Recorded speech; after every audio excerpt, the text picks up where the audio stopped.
Hello and welcome to Ranks FC on YouTube. Welcome to a little chat about the Champions League round of 16. My name is Jack Collins. I'll be your host, and I'm joined by the rank of Mr. Sam Ty, mate. Hello, mate. It's very late. It's 10 p.m. It here is in late. England. I'm usually in bed by now. I watched the game and I go straight upstairs and I tuck myself in. I'm very old now and I need my beauty sleep. Well, it is late for you, so I'm glad that you've Mm. made the effort to stay up with us. Look, Champions League kicked back off. We were very excited. There was lots of fun things going on, and ultimately, it's come down to four pretty good games, three very even games, and a walkover. But walkovers can be fun, as City proved last night. We're going to go through each of them in turn, but before we do, just kind of your general thoughts on the Champions League being back, as good as you remembered. It's always as good as I remember it to be, always as good as I hope it to be. It's a bit like adult Christmas morning, isn't it, nowadays? It's, I don't get many presents anymore. Sometimes I don't get any at all on Christmas morning, but that one special Tuesday night in February, every single year without fail, I get given a real gift in the form of football. I love the Champions League latter stages. Like, it's my favorite thing in football because this is the elite level of competition amongst clubs. It's basically the highest standard of football you can achieve internationally or domestically. So when it starts to get real and the threat of a knockout is on the line, yeah, that's when it starts to get super, super interesting. So yeah, you won't find me happier than between February and May, to be honest with you. Yeah, you won't find me much happier either, although mine just tend to be on Thursday nights. For those of you watching, special video coming tomorrow on the Europa League and the Europa Conference League. So keep an eye out for that tomorrow morning. Let's go, though, Sam, to tonight's games. And let's go to Inter versus Liverpool. Now, this scoreline kind of flatters Liverpool to a point, but then again, does any scoreline flatter Liverpool? Because if you don't take your chances against them, you are going to get punished. Is exactly what you expect. It was a nice close game though, wasn't it? It was really tight and really even for like a long, long time. I think just that first goal that Liverpool got, it just rattled into it just sort of saw them kind of collapsing on themselves. I think their belief in their own ability to actually come through a two-legged tie against Liverpool, it was shattered from the moment Liverpool scored that first one. Up until that point, it was so good. It was so even. And the first 30 minutes were so frenetic. Like, the pace of the game was ridiculous.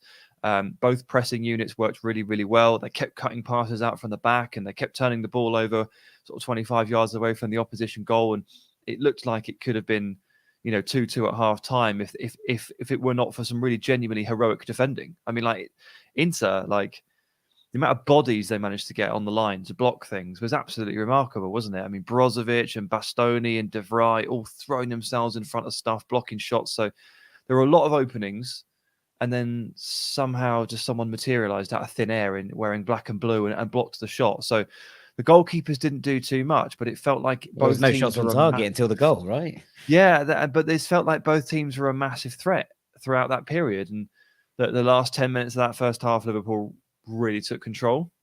Half time came at a bad time for them. Inter step out second half, and they really find their groove, don't they? Those first 15 minutes. I mean, Klopp has made 4 substitutions by the 59th minute.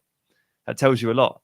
It tells you exactly how that game is going from his perspective. And to be fair to Klopp, those substitutions didn't have payoff, did they? Well, I was going to say, because that's a massive call to take off Fabinho, right? Especially He when was it was playing such a really frenetic well. game. He was having a wonderful game. I did wonder if it was an injury issue. It's got to be. But It's that's got to what be. great. No, well, maybe not, because what Henderson's come on, they've started He to was really good. pass. He started to pass things around. He started to give Liverpool a little bit more control. Yes, they score obviously from a set piece, which is very Liverpool. But also, when you have that kind of ability, you can always rely on those kind of things to happen. But when you actually look at this and you think, oh, where does this go? Those moments where those substitutions were made, like Luis Diaz was excellent, but you expect Luis Diaz to be excellent in a game where it's stretched, in a game where he can go one-on-one against defenders, in a game where he can create opportunities. You don't necessarily expect to see Fabinho taken off in a game where the midfield is being, absolutely taken from pillar to post, and to keep growing. And I think that's crucial, right? That's a key point. Yeah, I mean, Henderson was exceptional when he came on. He really was. But I was disgusted because, first of all, I was really enjoying Fabinho's performance. I thought he was probably the best player on the park in the first half. No, not probably. He was the best player on the park in the first half. He was. And Liverpool lost control of it in the start of the second. Maybe he was injured. Maybe Inzaghi did something that I didn't notice that meant that they were started to overrun them. But mostly I was annoyed because I was really enjoying Fabinho's duel with Brozovic to be the best defensive midfielder on the pitch, because I thought Brozovic too was very, very good. And if you take Fabinho off after 59 minutes, well, Brozovic wins the duel by default, doesn't he? It's by surrender. So I was really sad about that. Really sad about that as well. But yeah, that midfield was wow. Wouldn't it have suited Nico Barella? Huh? I mean, just such a shame. Such a shame that he was suspended for this one, and he's suspended for the next one as well, isn't he? He can't play in either leg. So, I mean, that's a big problem. It could be done and dusted. That you don't think Nicolo Barella is going to make another appearance in the Champions League this season unless something miraculous happens at Anfield. Now, Anfield has been the home of miracles before, but not usually for opposition teams. No.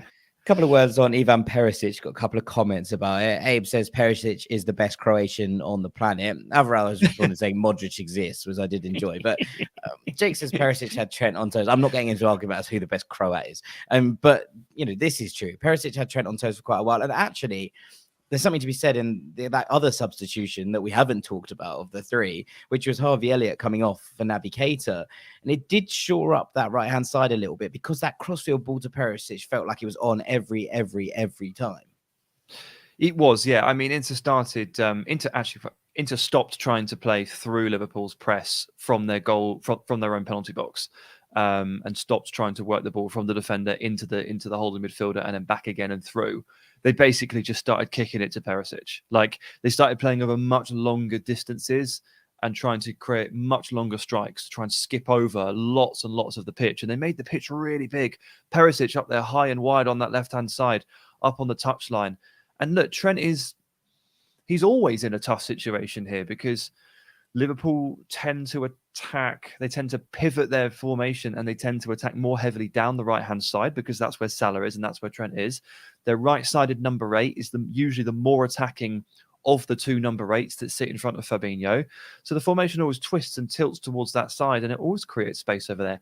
And Trent very often is given a bit of a hard task. He's not the best defender and he's asked to play quite a difficult role. And particularly once you've taken Fabinho off, should make that even harder. But Henderson helped out quite well. But then we did start to see Perisic get on the ball quite a lot, started collecting those long switch passes and started motoring down the side. I mean, that cross that Lautaro was far inches away. I mean, there's a couple of these, man.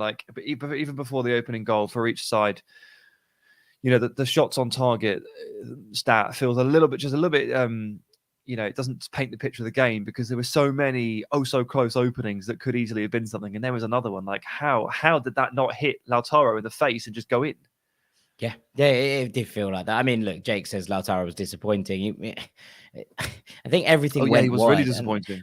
He just sort of was in that kind of drift spot where he didn't really get any joy. And then you actually do look at what he came up against. And I thought, it says, look, Trent was a little bit lazy defensive, but Liverpool have Van Dijk and Konate. And you know what? Both of them were absolutely sensational from start to finish tonight, I thought. And that in itself means that you're very unlikely to get a good game against them, right? You have to kind of accept that if you're playing against defenders of this quality and they have unbelievable games, it's going to take something incredibly special to get joy. Dzeko, yes, was putting through over the top and there was those things. It didn't really work, to be honest. Yes, he scores offside goal, fine. But ultimately, it doesn't really work.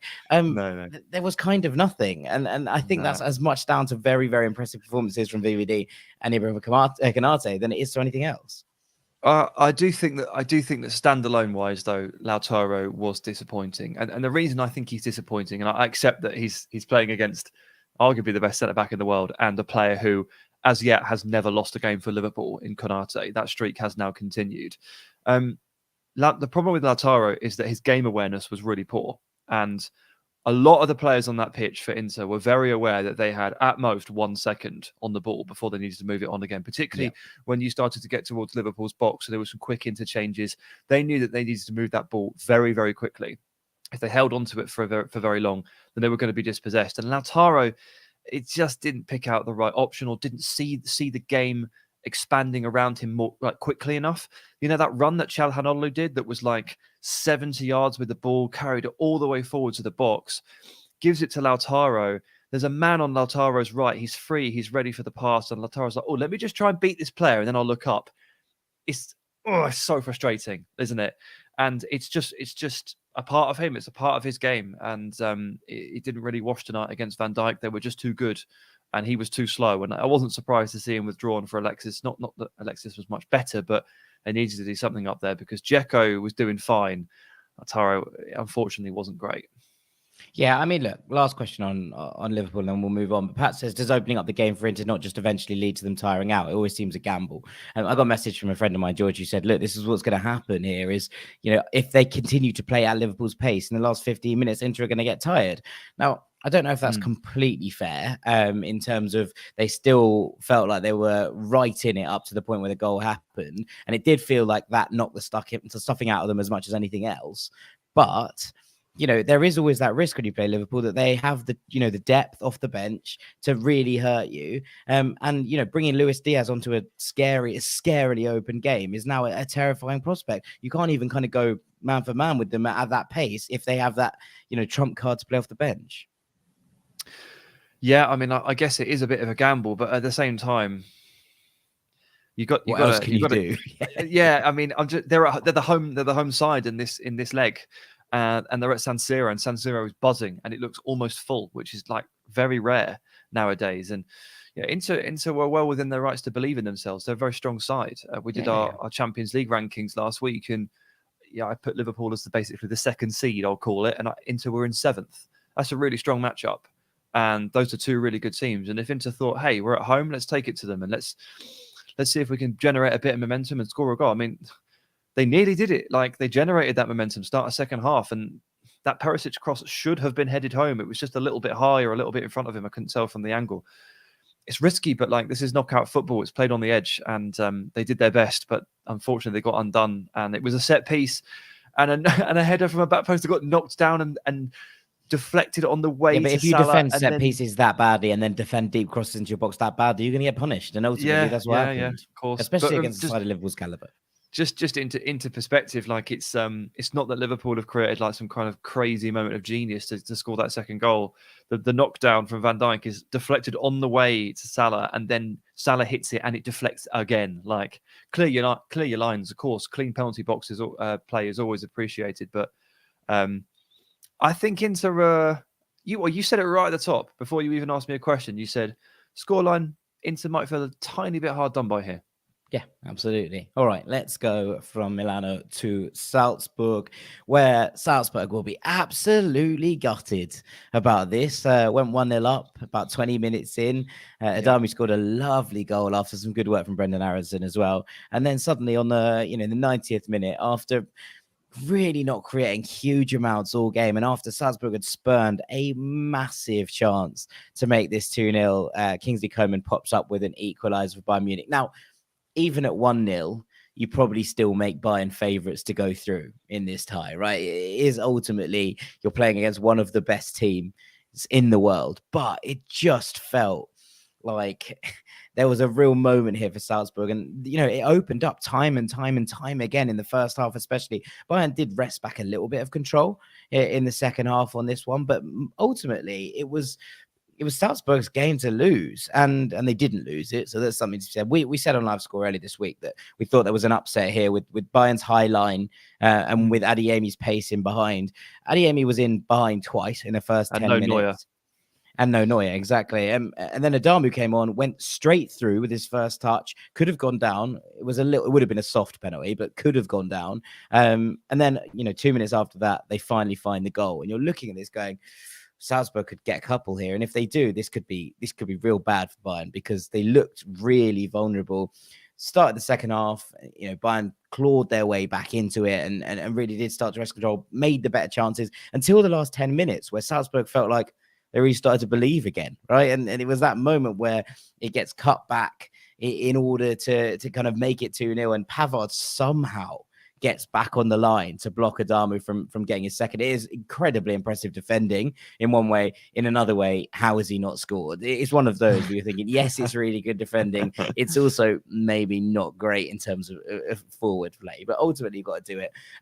There is this kind of strange thing about Bayern, and ultimately, I want to talk about Salzburg, and I want to talk about Mohamed Kamara, who was absolutely ridiculous today. But Bayern first, this 3-4-3 with the two kind of wingers playing as wingers rather than wing backs is a really strange philosophy.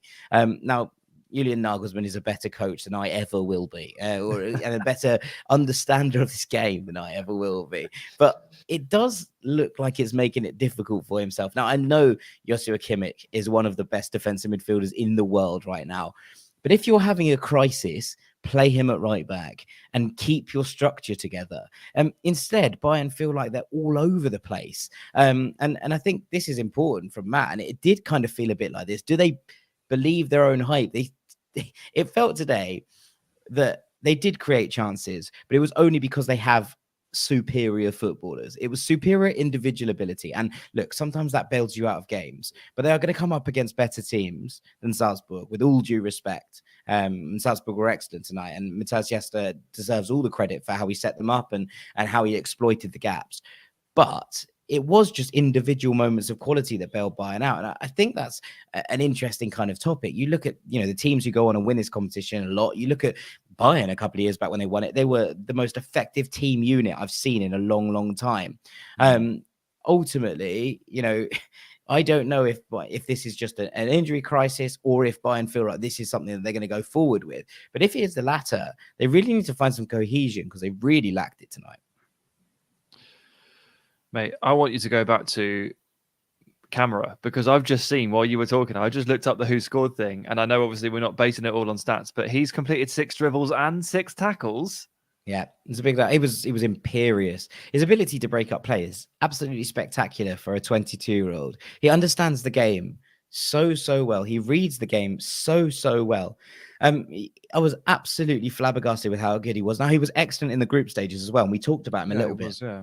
On the podcast, but today he's come up against a midfield that is frankly quite ridiculous, and he has bossed the game, and he has completely and utterly dominated it. And I do think that when you look at it and you look at who was the best player on the park, Adeyemi will grab the headlines, right? Adamu will grab the headlines, but Kamara was the best player on the park tonight. And if you're going right, who's the next supreme talent off this production line?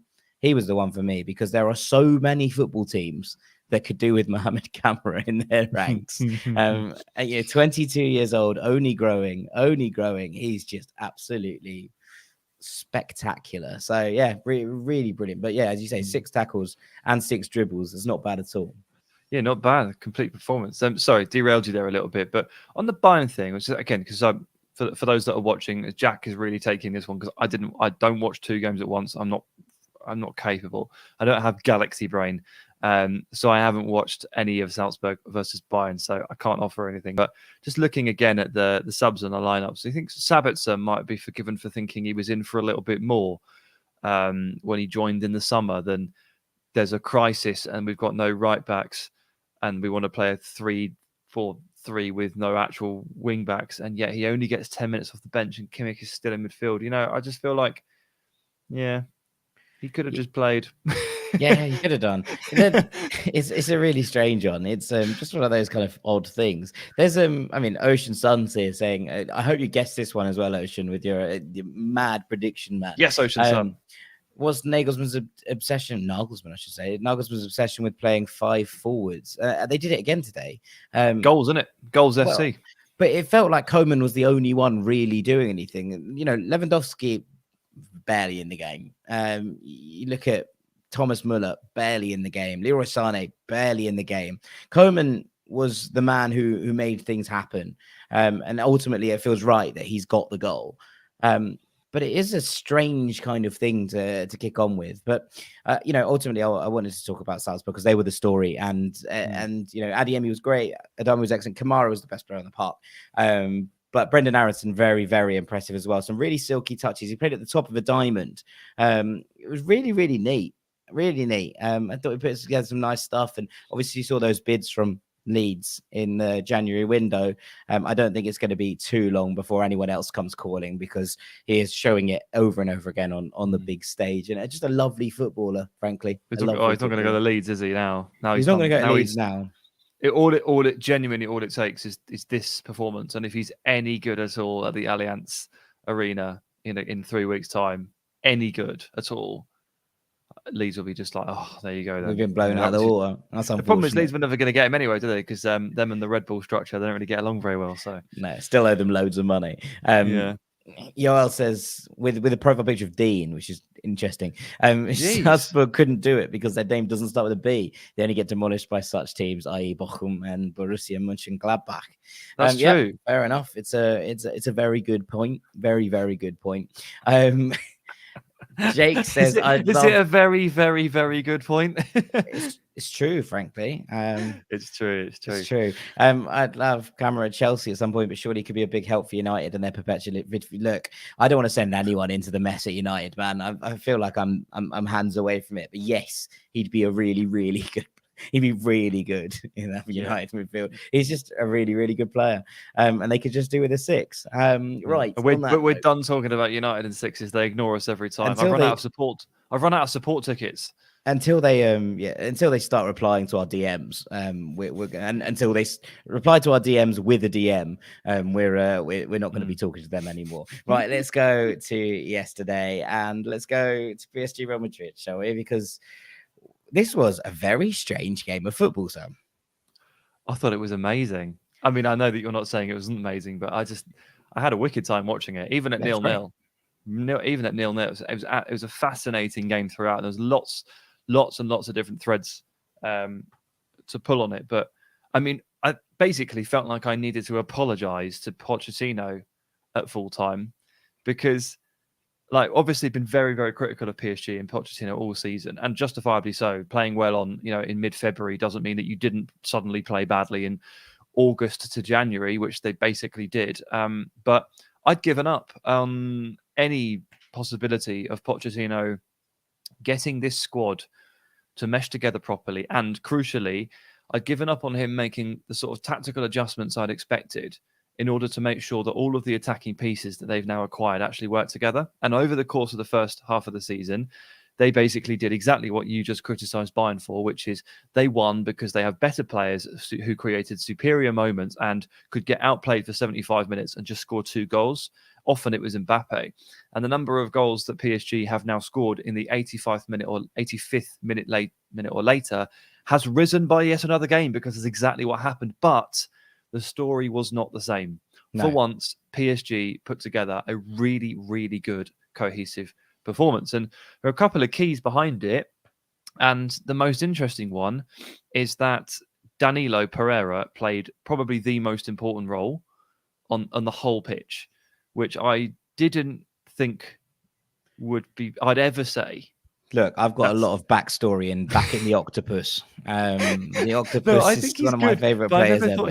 I never thought that he would be playing the most important tactical role in a team that contains Messi, Mbappe, Di Maria, Verratti, and Hakimi. Didn't think it, but I can see Sean has moved in to steal my thunder. So he did it before you said it. Well, Sean said, shout out to my man Danilo Pereira. I've given him a lot of sticks since he's been here, but his performance yesterday was great. The freedom he gave Hakimi to move forward and track back at will was huge for us. I mean, you tweeted this, Sam, right? That it did feel like Danilo was filled.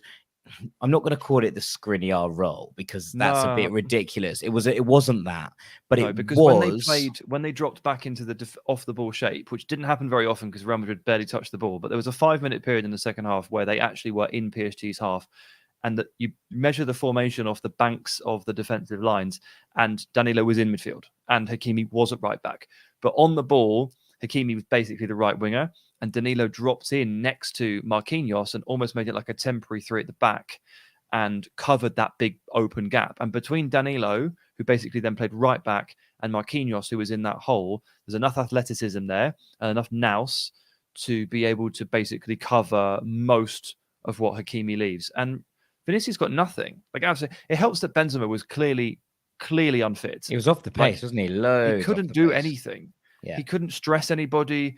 The ball wasn't sticking up front. Nothing was happening. And it's because he wasn't sharp and he wasn't fit. And he hadn't played for like 22 days. And it really showed. It really, really showed. But yeah, Danilo, turns out he was the key to balancing it all. And Hakimi was great. Nuno Mendes was on the other side was really Nuno good as Mendes well. was my man of the match. I'm going to put it out there. I thought he was He was absolutely he was great. sensational. He was great. He wasn't my man of the match, but he was very, very good.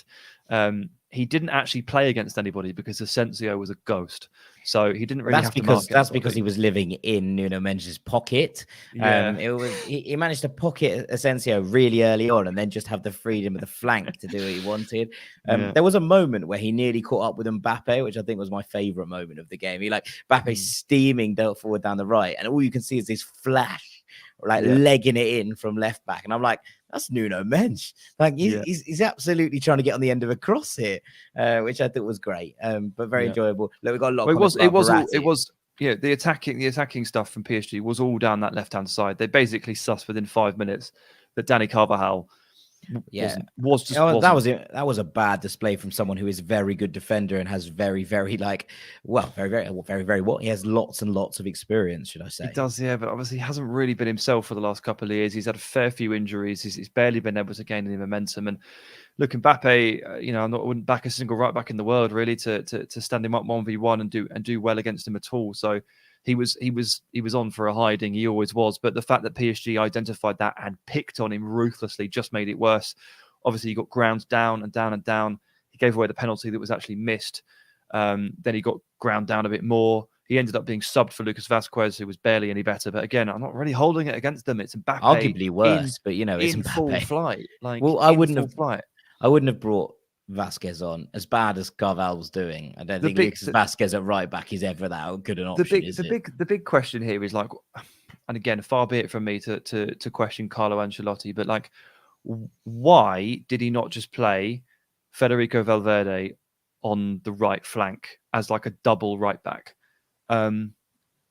Why wouldn't you do that? You had to play someone on the right that isn't a locked in starter anyway, because he ended up playing Asensio there, who there's 3 or 4 players that can play that role, and they all sort of rotate through. Rodrigo's another one.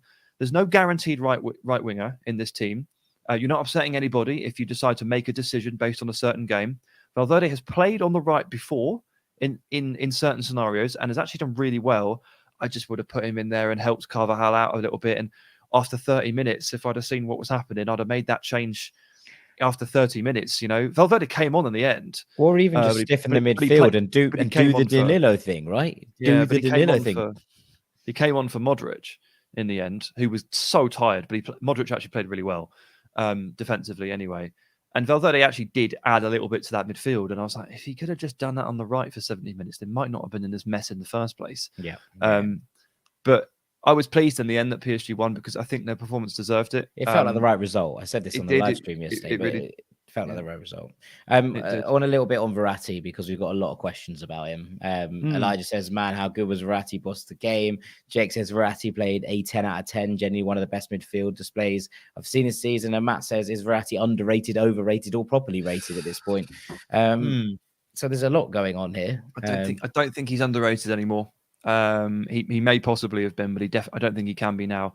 The only thing is he doesn't play that much. He just doesn't play very much, which is a problem. I know. But I think we all know now that if and when Verratti is fit, the other team are in serious trouble. And he was dancing about, wasn't he? And he was doing something really important to pull Real Madrid apart last night. And it's nothing particularly new, but in the game state that we were in, it was really important. He was hanging on to the ball until the very, very last millisecond before releasing it. And when you release it that late, you just draw people out of their positions. You just draw players out of their banks. And Real Madrid just tried to block up and defend deep, but they couldn't help but just sort of venture out and think, I think I can get that one. And Verratti just flicks it around you, just nips it around you, last second. He never lost the ball. He never got dispossessed. He never left it so late that he was then dispossessed and countered on. And he was constantly pulling Real Madrid players out of their positions. And if you noticed, PSG were doing a lot of quick combos, 1, 2, 3, 4, all in a 5-yard space, maybe involving 3 players, lots of 1-2s, lots of bounce passes. It's because there's the space to do it, and it's because Verratti's pulled them out of position. Hakimi in particular was really enjoying that space that it was creating, but Verratti was drifting left to right, combining when he's on in the that left, mood, there are a few like him in the right. World. Yeah, when it was Nuno Mendes and it was Mbappe and Verratti in a triangle on that side, Like Carvajal was obviously like having like an existential crisis. Yeah. And like Militao was like running over to try and like help him, and Militao was getting dragged over and over and over. It's just like Militao did all right, to be honest. Militao did, like, honestly, so did Alaba. They both did great. They both defended their box really well. Courtois, Militao, Alaba, and Modric played well or very well, and everybody else was desperate. Was pretty much useless. But Real Madrid didn't set up to attack. They played the game they wanted to play, and they nearly got away with it. Like, they were 30 seconds away from getting exactly what they planned to get. Yeah, I mean, that's what no away goals does for you, eh? That's what no away goals. Maybe. But there were plenty. I'm not convinced on this. It's a very small sample size, and I don't know if Real Madrid would have played any differently had there been away goals because of Benzema's fitness. Fair. Well, I mean, I tell you who didn't play any differently: Man City, who went to the other lad and scored 5. So that was that. Probably could and should have been more at that point. I don't want to talk about this for too long because, frankly, we saw Sporting at the weekend and we thought that they were going to struggle against this Manchester City side, and thus it comes to pass. But ultimately, what I do want to talk about is Bernardo Silva having an absolute stormer against Sporting out the other lads. Things you kind of like watch. You know, Bernardo Silva always steps up in games where he doesn't like the opposition / games where he has like a potential, like a rivalry within himself. So he always turns up against Liverpool. He always turns up against United. He's now turned up against Sporting. I just have a funny feeling that he just basically takes teams to his heart and he's like, well, you don't like them, then nor do I. And I'm going to play really, really well against them in order to make this happen. That first goal, or second City goal, but his first goal, is an absolute delight to come onto the ball at that pace and hit it that well off the underside of the bar. Just ridiculous. Absolutely ridiculous. He was like, Bernardo was doing those games where he goes, I'm the best player in the world last night. And it was really, really joyful to watch. Yeah, he was. I mean, again, saw the highlights of this one because I was fully focusing on PSG versus Bayern, but yeah, watching those goals back, it looked pretty relentless. I've seen the XG totals back as well, and it was as one-sided as the scoreline would suggest. Man City played some amazing stuff. They scored some pretty customary Man City goals. The first one in particular was obviously your pretty classic, like, let's get to the byline, cut it back into the box. Okay, there's a couple of ricochets or whatever, but it's pretty formula fed. What we can't say that about Bernardo's hit, though. My goodness me. The real shame, of course, is that he was denied a hat trick by VAR or the offside flag, and he put the ball in the net 3 times. That happened, and a hat trick for the boy from Benfica against Sporting would have been one of the most remarkable stories. As it happens, he'll have to make do with 2. What an absolute shame. Yeah, a real shame. They just kept attacking the outside of that channel with Gonzalo Inacio in it, and it was Sterling running in there, it was Silva running in, and there was Cancelo drifting into the space. I felt so sorry for Gonzalo Inacio. You were just like, oh mate, you're 20. You clearly are not up to this. And to be perfectly honest with you, that's not even an insult. I don't think there's almost anyone that's up to it when those 3 are on song. And yeah, the Sterling goal is just delightful. The backwards angle on it is glorious. Yep. Yeah, it is. It felt like City were just having fun by that point. That's the key element, right? City were, having a good time. They're knocking the ball about. Pedro Gonçalves was just completely and utterly shell-shocked. It's just, when City are like that, they're the kind of games. I watched it with a City fan. I watched it with Stephen McInerney from Esteemed Company. And he basically was like, this is great. And he was like, the thing is that when we won against Schalke 7-0, which is obviously the record in a game in a knockout stage, you looked at it and he was like, yeah, but some of the goals were kind of just a bit all over the place. There was a couple of free kicks that were like screamers, and there were all these sorts of things that happened. He was like, yesterday it just felt so routine. And I think that's the scary thing about Man City this year. They feel like they're doing it for fun. Like, they feel like they're just like, okay, cool, we're just going to pick you apart. And there's no kind of, before in the Champions League, they walked into games, a little bit fearful. They walked into that Lyon game that they got knocked out, and they were fearful. They looked at because of the Spurs game. They walked into the Spurs game fearful. I think getting to the final last year was massive for City because it shows that they can. And I think when you get to a final, You get to that point where you're looking at it going, okay, if we get to the final once, we can get to the final again. And if we get to the final again, it's a 90-minute straight shootout. It's as simple as that. And City feel like they have the nous and the kind of just coolness. Obviously, it's going to depend on draw, etc., etc., etc. But right now, they just feel like the team to beat. Yeah, it was a bit scary, wasn't it, that one? I mean, look, what struck me was that they went to Portugal and played a Champions League away side. Look, okay, Sporting are not the strongest team in the round of 16, but according to my rankings, they're in the top 10, just about. I mean, this is not like, I think Sporting they've just beaten Dortmund in the group stage. I mean, they've earned the right to be respected here. City went over to their stadium, beat them 5-0, waltzed through it, and they did it. And they didn't even have their £100 million signing in the squad. It wasn't there. Neymar did the hair honours last night instead. He was the blonde man. He was. But they made a £100 million signing. They didn't even need him, and they're still winning Champions League knockout away games 5-0.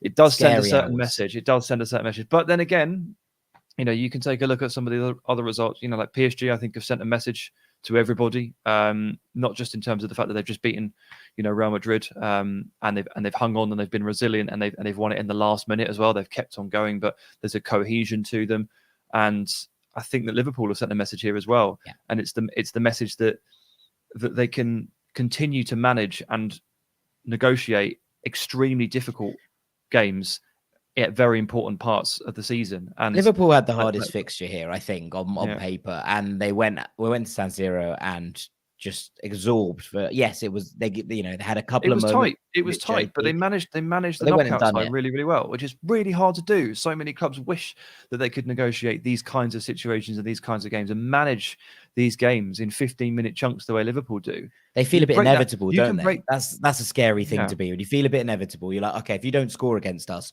we just are going to punish you. This game isn't ending 0-0. There's no way we're letting you get away with that. And that's a terrifying concept in knockout football. You can't write Liverpool off full stop, home or away.